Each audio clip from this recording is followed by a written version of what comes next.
Првата група македонски државјани успешно се евакуира од Израел. Доцна во ноќта со владиниот авион, тие пристигнаа на Скопскиот аеродром.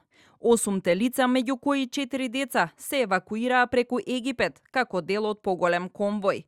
По пристигнувањето на египетска територија, македонската амбасада во Каиро го организираше нивниот лет до Скопје од аеродромот во Шарм ел Шејк. Со оваа операција нашата земја се вбројува меѓу првите во Европа кои организира и реализира безбедно враќање на своји државјани од зоната на конфликт на Блискиот Исток. Министерството преку дипломатско-конзуларното представништво во Тел Авив останува во континуирана комуникација со останатите македонски државјани кои се наоѓаат на територијата на Израел. Од МНР информираа дека втората група од 20 македонски државјани кои исто така побараа да бидат евакуирани по своја волја, сепак и понатаму остануваат во Израел.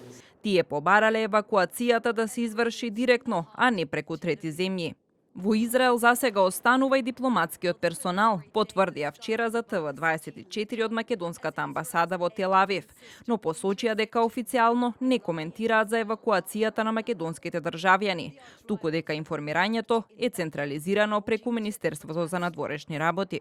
Само можеме да потврдиме дека сме добри, остануваме во Тел Авив, како и другите дипломати. Во амбасадата, како и во МНР, остануваат отворени контакт броевите за помош на македонските државјани.